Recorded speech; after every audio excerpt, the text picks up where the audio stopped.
Hello friends, आपका स्वागत है मेरे YouTube channel the digital oceans पर।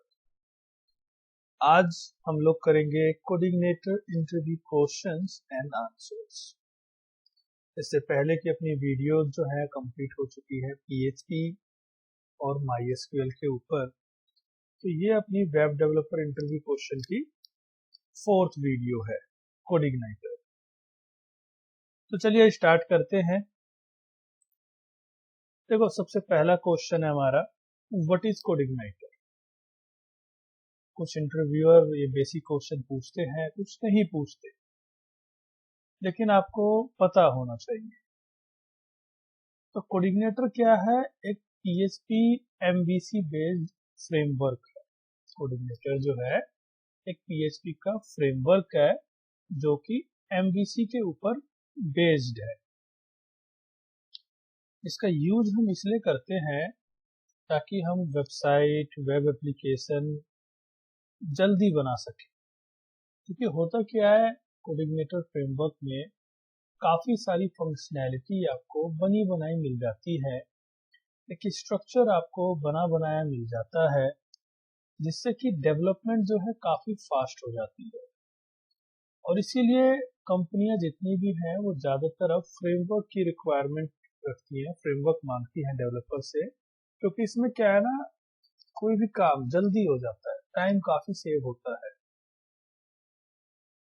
अब बात आती है, इसी पे क्वेश्चन आपसे वो रेज कर सकता है इंटरव्यूअर कि फ्रेमवर्क क्या है। फ्रेमवर्क क्या है? जैसे आपने बोला कि भाई कोऑर्डिनेटर जो है PHP का फ्रेमवर्क है, तो आपसे पूछ सकता है कि अच्छा ये बताइए फ्रेमवर्क होता क्या है। तो फ्रेमवर्क क्या है? एक स्ट्रक्चर है जिसके ऊपर हम सॉफ्टवेयर, वेब एप्लीकेशन या अपनी वेबसाइट बनाते हैं। जैसे इसमें लिखा, it serves as a foundation so you are not starting entirely from scratch. Frameworks are typically associated with a specific programming language and suited to different type of tasks. मतलब क्या है, फ्रेमवर्क जो है एक बना बनाया स्ट्रक्चर है, आपको शुरू से कोड लिखने की जरूरत नहीं पड़ती। और फ्रेमवर्क जो है पर्टिकुलर प्रोग्रामिंग लैंग्वेज का स्पेसिफिक होता है। जैसे अपना PHP का जो है कोऑर्डिनेटर फ्रेमवर्क है, और भी नंबर ऑफ फ्रेमवर्क्स हैं, लारावेल है, सिम्फनी है, जैम्प है, याई फ्रेमवर्क है। तो फ्रेमवर्क का मतलब क्या है? फ्रेमवर्क एक स्ट्रक्चर है जिसमें आपको काफी सारी फंक्शनैलिटी लिखी लिखाई मिल जाती हैं, और एक सेट ऑफ रूल्स एक मिल जाता है कि भाई इस रूल्स एंड रेगुलेशंस के अकॉर्डिंग आपको चलना है। तो इसको बोला जाता है फ्रेमवर्क, कि आपको शुरू से लिखने की जरूरत नहीं है। जैसे इसमें देखो लिखा हुआ है, you also have backend framework for backend task, front end for front end mobile. जैसे भाई बैकएंड का अपना PHP हो गया, फ्रंट एंड की अगर हम बात करें तो एंगुलर हो गया, मोबाइल फ्रेमवर्क की बात करें तो रिएक्ट नेटिव हो गया, फ्लटर हो गया। ऐसे ना हर प्रोग्रामिंग के अपने स्पेसिफिक फ्रेमवर्क्स है, डेवलपमेंट का अलग है, मोबाइल डेवलपमेंट का अलग है। सबका पर्पस एक ही है कि एक स्ट्रक्चर, एक लेआउट बनाकर दे दो डेवलपर को, ताकि वो कोड जल्दी कर सके और एक प्रॉपर वे में कर सके। तो ये है फ्रेमवर्क। इसी में बात आ जाती है कि भाई फ्रेमवर्क हमें क्यों यूज करना चाहिए। जैसे मैं बार बार कह रहा हूँ कि हमारा इससे क्या होता है, टाइम बचता है। लेकिन उसके अलावा क्या है, देखो, मोर सिक्योर कोड। क्योंकि देखो वो क्या करते हैं, आपको एक बना बना स्ट्रक्चर देते हैं। मतलब जो फ्रेमवर्क है, ये नहीं कि एक बंदे ने बना दिया, बहुत सारे डेवलपर्स मिलकर उसको टेस्ट करते हैं, उस कोड को चेक करते हैं, उसके बाद एक फ्रेमवर्क रेडी होता है। तो वो काफी अच्छा फ्रेमवर्क होता है। उसमें जो भी कोड है एक प्रॉपर मैनर में लिखा होता है, तो इसको हम कह सकते हैं कि सिक्योर होता है कोड। और इसमें अपना जो कोड होता है वो एक सही कैटेगराइज होता है। जैसे कि MVC है तो एक प्रॉपर वे में कोड रखा होता है, तो इसमें टेस्टिंग करना, डिबगिंग करना काफी आसान हो जाता है। Avoiding duplicate code, clean and easy, ये सारे फीचर्स हैं कि भाई हमें फ्रेमवर्क यूज करना चाहिए, ये एडवांटेज है हमारे। अब इसी पे अगर और बात करें तो क्वेश्चन पूछ लेते हैं कि भाई लाइब्रेरी और फ्रेमवर्क में क्या अंतर है। आप ये सुनते भी होंगे कि भाई लाइब्रेरी, फ्रेमवर्क। तो देखो लाइब्रेरी और फ्रेमवर्क की अगर हम बात करें तो उसमें अंतर ये होता है कि जो लाइब्रेरी है वो एक पर्टिकुलर एक टास्क करना हो। फॉर एग्जांपल एक लाइब्रेरी बना दी फॉर्म वैलिडेशन की, तो उससे क्या होगा, सिर्फ फॉर्म वैलिडेट होगा। एक लाइब्रेरी बना दी फाइल अपलोड की, ईमेल की, जैसे कोऑर्डिनेटर में क्या है, नंबर ऑफ लाइब्रेरीज हैं, ईमेल की लाइब्रेरी है, फाइल अपलोड की लाइब्रेरी है। तो लाइब्रेरी का मतलब क्या है, सेट ऑफ कोड एक पर्टिकुलर टास्क के लिए।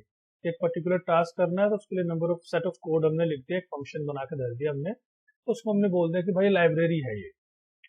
वहीं अगर हम फ्रेमवर्क की बात करें तो फ्रेमवर्क को हम कह सकते हैं collection of libraries, collection of libraries और एक लेआउट और उसके कुछ रूल्स एंड रेगुलेशंस। मतलब फ्रेमवर्क जो है लाइब्रेरी से कहीं ज्यादा है कि उसके अंदर बहुत सारी, फ्रेमवर्क के अंदर बहुत सारी लाइब्रेरीज होंगी, उसके अपने सेट ऑफ रूल्स होंगे कि आपको इस तरीके से चलना है, उसका अपना लेआउट होगा। ठीक है, जैसे इसमें देखो लिखा हुआ है कि रिएक्ट और जेक्वेरी जो है ये एक लाइब्रेरी है। अगर वही फ्रेमवर्क की बात करें तो एंगुलर, व्यू ये अपना फ्रेमवर्क है। आई होप कि आपको समझ में आ गया होगा लाइब्रेरी और फ्रेमवर्क के बीच का डिफरेंस। तो ये कह रहे देखो इंटरव्यूअर ऐसे ना एकदम खोद खोद के एकदम क्वेश्चंस पूछेगा बीच बीच में से कि भाई फ्रेमवर्क बताओ, बिल्कुल बेसिक बेसिक चीज वो आपसे पूछता है, ये जानने के लिए कि आप कितना डेप्थ और कितना अच्छे से जानते हैं। मैं देखो ऊपर ऊपर तो हर कोई पढ़ता है कि हाँ कोऑर्डिनेटर ये है जी, ऐसे ही है जी, वैसे नहीं, एक एक चीज पता होनी चाहिए आपको बड़े अच्छे से।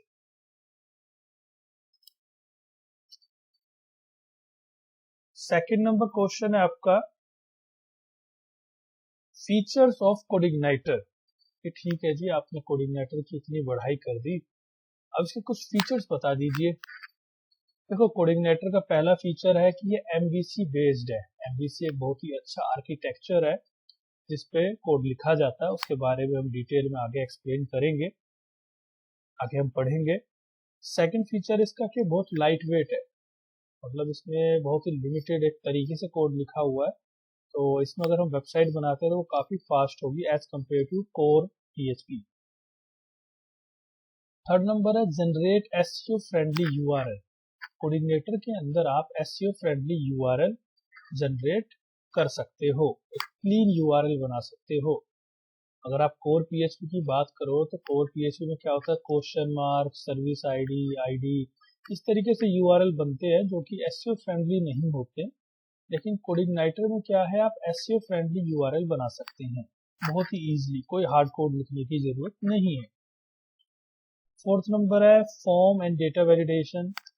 इसके अंदर फॉर्म वैलिडेशन की अपनी लाइब्रेरी है जिसका यूज करके हम फॉर्म के डेटा को आसानी से वैलिडेट कर सकते हैं। Security and access filtering, security से रिलेटेड इसके अंदर अपनी फीचर्स हैं जिसका हम आसानी से यूज कर सकते हैं, हमें कोई स्क्रैच से लिखने की जरूरत नहीं होती। सेशन मैनेजमेंट, सेशन को मैनेज करने के लिए इसकी अपनी लाइब्रेरी है। पेजिनेशन, पेजिनेशन बनाने के लिए कोर पीएचपी में हमको कोड लिखना पड़ता है, जबकि यहाँ पर इसकी अपनी लाइब्रेरी है पेजिनेशन की जिसका यूज करके हम आसानी से पेजिनेशन लगा सकते हैं। ऐसी query builder, database support, core PHP में क्या होता है, हम इंसर्ट की क्वेरी लिखते हैं, insert into, select, star, from. Coordinator में ऐसा नहीं है, कोऑर्डिनेटर में इसका अपना क्वेरी बिल्डर है, इसका अपना ओआरएम होता है और मेरे ख्याल से डॉक्ट्रिन ओआरएम पे ये चलता है। तो ये क्या करता है, हमें बने बनाए कोड, बने बनाए फंक्शन दे देता है इंसर्ट करने के, अपडेट करने के, डिलीट करने के, जिससे हमारा टाइम काफ़ी बच जाता है, हमको शुरू से बार बार कोड लिखने की ज़रूरत नहीं पड़ती। ईमेल सेंड करने के लिए इसकी अपनी ईमेल लाइब्रेरी है और इसकी जो ईमेल लाइब्रेरी है वो पीएचपी मेलर की तरह है, आप एसएमटीपी भी यूज कर सकते हो। इमेज मैनिपुलेशन लाइब्रेरी है, कोई इमेज है जिसको क्रॉप करना है, रिसाइज करना है, वाटरमार्क लगाना है, रोटेट है तो उसको सही करना है, तो इमेज को ठीक करने के लिए भी इसके पास अपनी लाइब्रेरी है मैनिपुलेट करने के लिए। Support for hooks and class extension, hook एक ऐसा फीचर है जिसका हम यूज करते हैं ऑथेंटिकेशन के लिए। Large library of helper function, बहुत सारे हेल्पर्स हैं, हेल्पर्स आप कह सकते हो कि बहुत सारे फंक्शंस हैं अलग अलग पर्टिकुलर टास्क के लिए। तो ये इसके नंबर ऑफ फीचर्स हैं जो आपको पता होने चाहिए एज ए कोऑर्डिनेटर डेवलपर। पता चले कोऑर्डिनेटर आता है, यही नहीं पता कि कौन कौन से फीचर्स है, तो ये पता होना चाहिए आपको। अब अपना थर्ड क्वेश्चन है, व्हाट इज एमबीसी? कि भाई एमबीसी की जो आप इतनी देर से बात कर रहे हो वो एमबीसी है क्या? देखो एमबीसी जो है एक आर्किटेक्चर पैटर्न है, मतलब कह सकते हो एक कोड लिखने का तरीका है। एमबीसी जो है एक आर्किटेक्चरल पैटर्न है जो कि हमारे कोड को 3 अलग अलग हिस्सों में डिवाइड कर देता है। Model, view, controller. एमबीसी का कहना है कि भैया देखो 3 फोल्डर है आपके पास, मॉडल, व्यू, कंट्रोलर।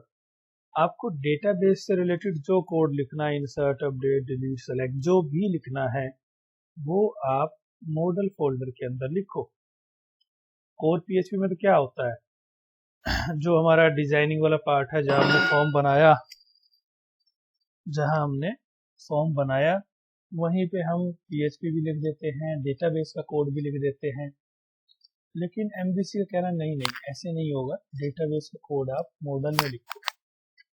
व्यू का मतलब है यहाँ पे आप अपनी डिजाइनिंग वाली फाइल रखो, इंडेक्स, अबाउट, कॉन्टैक्ट। और कंट्रोलर जो है वो इंटरमीडिएटर है मॉडल और व्यू के बीच का।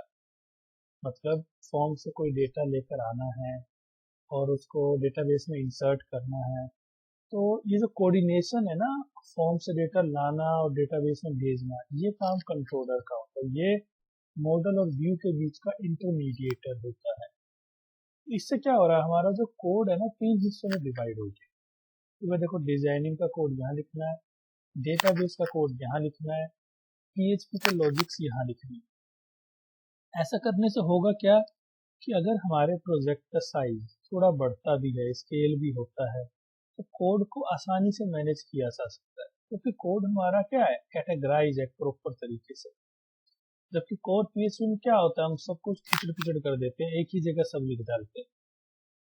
तो इस project scalable point of view से, प्रोजेक्ट का कोड जो क्लीन रहे, मेंटेनेबल रहे, उस पॉइंट ऑफ व्यू से एमबीसी आर्किटेक्चर काफी अच्छा है। अब चलते हैं अपने नेक्स्ट क्वेश्चन की तरफ। नेक्स्ट क्वेश्चन है आपका, use of autoload dot PHP file.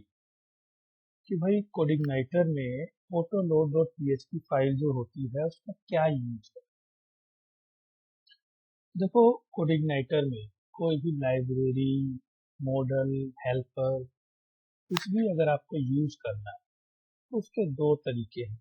पहला तरीका है कि आप उसको मैन्युअली लोड कराओ, मतलब बार बार कंट्रोलर के अंदर जाके लिखो $this load model, $this load library.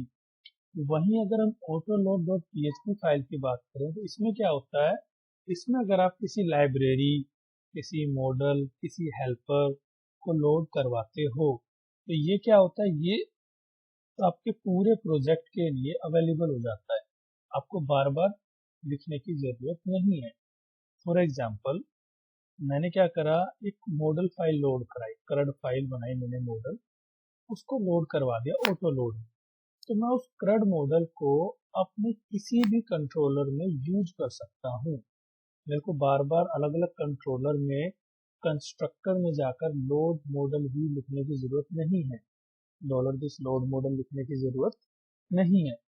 तो ऑटो लोड के अंदर हम जो भी लाइब्रेरी, मॉडल लोड करवाते हैं वो हमारे पूरे प्रोजेक्ट के लिए अवेलेबल हो जाता है।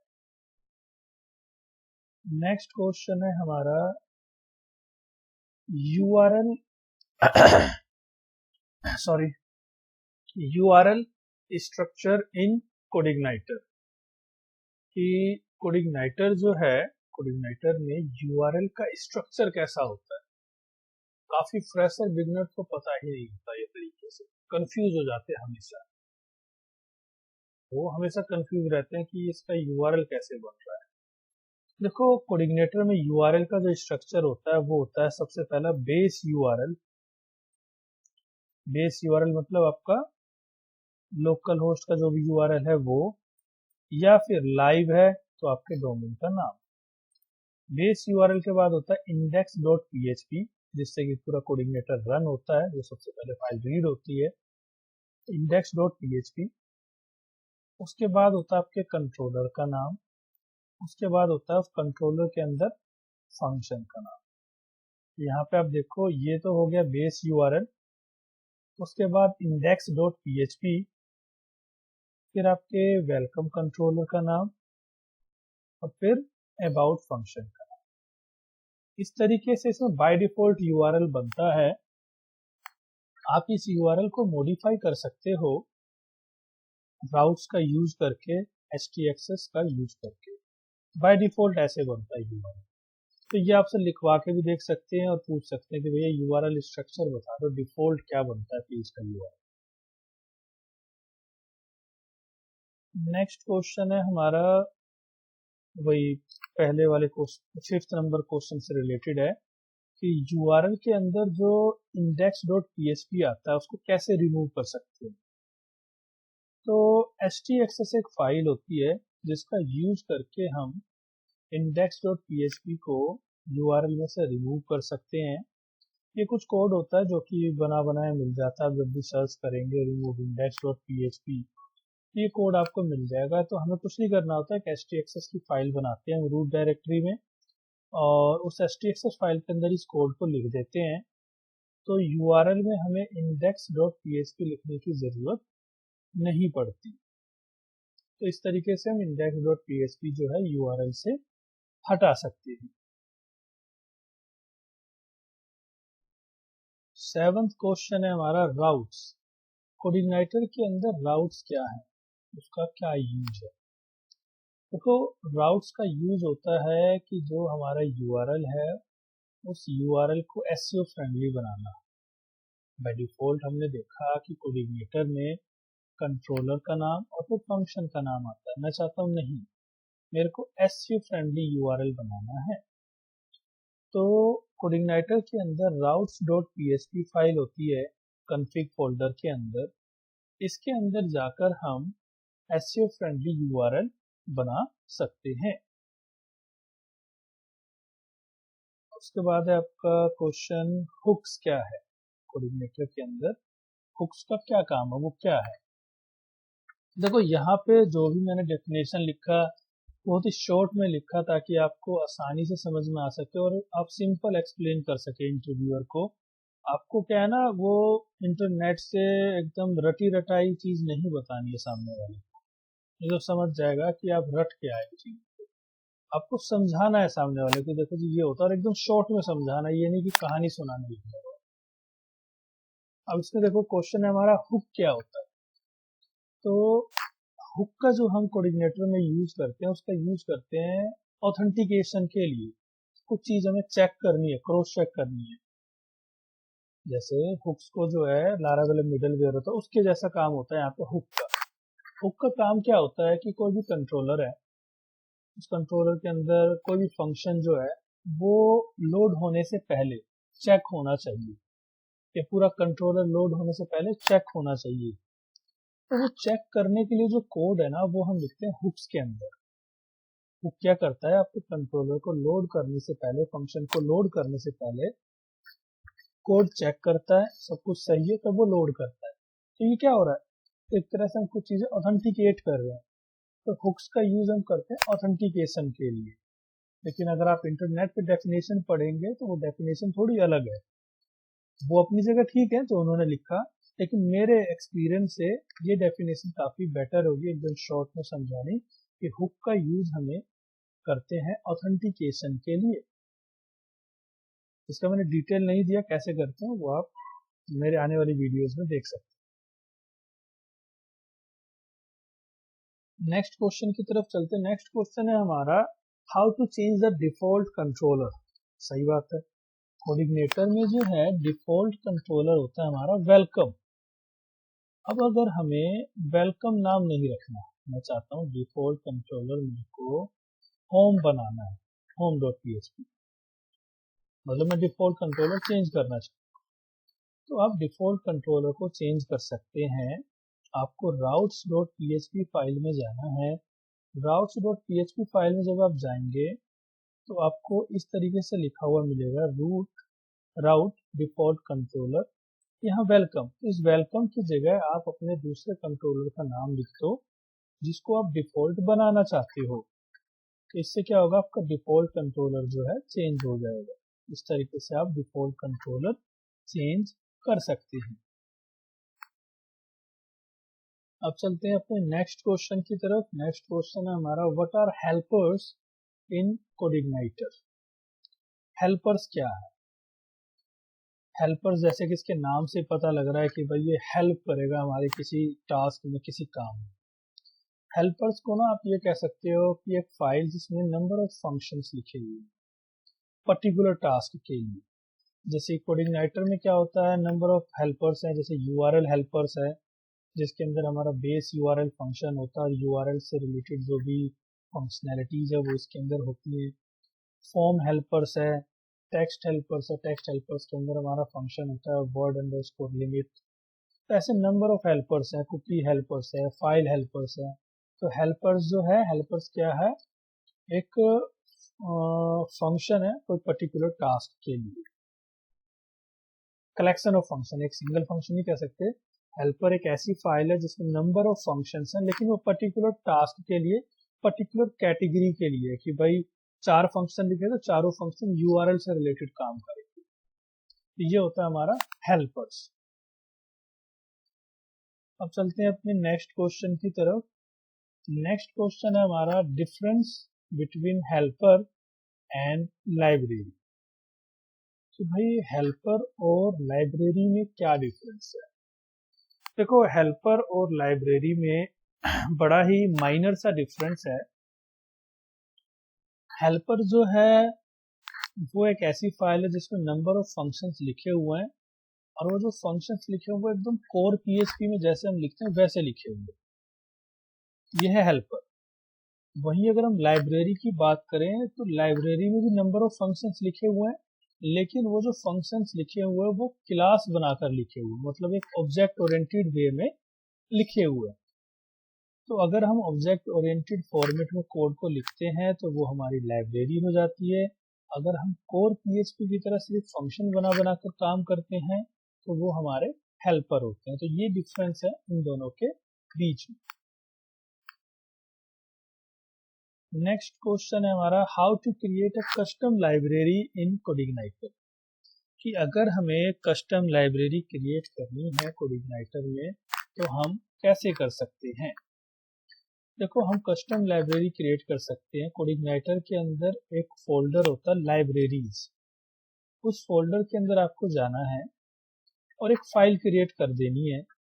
अब देखो, इसमें कोडिग्नाइटर में जैसे मैंने लिखा, there are some points you should keep in mind. कुछ पॉइंट्स जो आपको ध्यान रखने होते हैं कि जो भी फाइल आप बनाओगे उसका पहला लेटर जो है कैपिटल होना चाहिए इस तरीके से, और उस फाइल में जो भी क्लास आप डिक्लेयर करोगे उसका नाम भी सेम होना चाहिए। मतलब जो आप फाइल बना रहे हो उसका नाम और आपकी क्लास का नाम वो सेम होना चाहिए। बस इतना से ध्यान रखना होता है, ये कोऑर्डिनेटर का रूल है अपना। और ये भी ध्यान रखना है कि भाई अगर आप क्लास का नाम कैपिटल है तो फाइल का नाम भी ऐसे कैपिटल में ही सेव होना चाहिए। क्योंकि क्या है ना, लोकल होस्ट पे देखो आप स्मॉल लिखोगे तो भी चल जाएगा लेकिन जब आप लाइव करोगे तब ये नहीं चलता। तो आप ये ध्यान रखें, जब भी आप कोई क्लास बनाते हैं तो उसका पहला लेटर कैपिटल रखना है। तो बस इतना करना है। उसके बाद आप क्लास बनाओ, उसके अंदर जो जो फंक्शंस आपको बनाने हैं उस लाइब्रेरी के लिए वो फंक्शंस बनाओ, और जहां आपको यूज करना है वहां पे इस तरीके से लोड करवा लो, $this लोड लाइब्रेरी और आपकी लाइब्रेरी का नाम, और फिर उसके फंक्शन को आप यूज करो। तो इस तरीके से आप कस्टम लाइब्रेरी बना सकते हैं कोडिग्नाइटर के अंदर। अब चलते हैं अपने नेक्स्ट क्वेश्चन की तरफ। नेक्स्ट क्वेश्चन है हमारा, फॉर्म वैलिडेशन इन कोडिग्नाइटर। कि आप कोडिग्नाइटर में फॉर्म वैलिडेशन कैसे करेंगे? सबसे पहले देखो, फॉर्म वैलिडेशन को समझ लेते हैं। फॉर्म वैलिडेशन जो है बहुत ही क्रूशियल पार्ट है हमारे वेब डेवलपमेंट का। दो तरह की फॉर्म वैलिडेशन होती है, client side validation, server side validation. Client side जो वैलिडेशन है वो जावास्क्रिप्ट और जेक्वेरी से होती है, जो कि आपको डिजाइनर फ्रंट एंड डेवलपर करके देगा। सर्वर साइड जो वैलिडेशन है वो हम PHP से करके अपने यहाँ पे कोऑर्डिनेटर से करेंगे। तो कोऑर्डिनेटर में फॉर्म वैलिडेट करने के लिए हमारे पास लाइब्रेरी अवेलेबल होती है फॉर्म वैलिडेशन की। तो आपको क्या करना है, अपने कंट्रोलर के अंदर फंक्शन में जाना है, लाइब्रेरी को लोड करना है सबसे पहले, और उसके बाद क्या करना है, ऐसे नंबर ऑफ रूल्स उसमें लिखे होते हैं पहले से बने बनाए कोऑर्डिनेटर में। तो ये कुछ रूल्स लिखे हैं, यहाँ पे आपको लिखना है अपने इनपुट का नाम और कौन कौन से रूल लगाने। जैसे यहाँ पर रूल लगा रखे, देखो ट्रिम कर दो मतलब वाइट स्पेस हटा दो, इस फील्ड को रिक्वायर्ड बना दो, इस फील्ड की minimum length 4 character, maximum length 20 character होनी चाहिए। तो इसमें देख रहे हो कोर PHP की तरह हमें कुछ कंडीशन नहीं लगा रहे हम कि इफ एम्प्टी और फिर उसके बाद रेगुलर एक्सप्रेशन, कोई हार्ड कोड लिखने की जरूरत नहीं है, बिल्कुल सिंपल है। लाइब्रेरी लोड कराओ, सेट ऑफ रूल्स लिखो और फिर आप कंडीशन लगा दो कि अगर ये सेट ऑफ रूल्स मतलब चल रहे हैं, फॉल्स नहीं है तो आप आगे का कोड प्रोसीड करो, अगर फॉल्स है तो फिर वो एरर थ्रो कर दो। तो इस तरीके से हम फॉर्म वैलिडेशन यूज कर सकते हैं। नेक्स्ट क्वेश्चन है हमारा लास्ट क्वेश्चन, सिक्योरिटी इन कोडिग्नाइटर की कोडिग्नाइटर में कौन कौन सी सिक्योरिटी है। देखो कोडिग्नाइटर में सबसे पहले सिक्योरिटी है एक्सेस प्रिवेंशन। एक्सेस का मतलब होता है cross side scripting. Cross side scripting जो है वो जावास्क्रिप्ट के थ्रू करी जाती है, मैलिशियस कोड एग्जीक्यूट करवाकर। तो इससे बचने के लिए कोडिग्नाइटर पे अपना ये XSS क्लीन मेथड है जिसको आप यूज कर सकते हो। सेकंड है आपका SQL इंजेक्शन प्रिवेंशन। ये सेकंड अटैक होता है। SQL इंजेक्शन का मतलब होता है ये आपके डेटाबेस पे अटैक करता है। तो इससे बचने के लिए हम नॉर्मल PHP में यूज करते थे MySQLi रियल एस्केप स्ट्रिंग कि भाई डेटा को सेव करने से पहले क्या करो, डेटा को फिल्टर करो। ऐसे ही कोडिग्नाइटर के अंदर इसका बिल्ट इन है अपना escaping query, query binding, active record class, ये आपका बिल्ट इन है, हमें मैनुअली ज्यादा लिखने की जरूरत इसमें नहीं है। थर्ड नंबर है CSRF प्रिवेंशन। ये अटैक फॉर्म के थ्रू होता है। तो कोडिग्नाइटर में क्या होता है, कोडिग्नाइटर में ये अपना फंक्शन है फॉर्म अंडरस्कोर ओपन।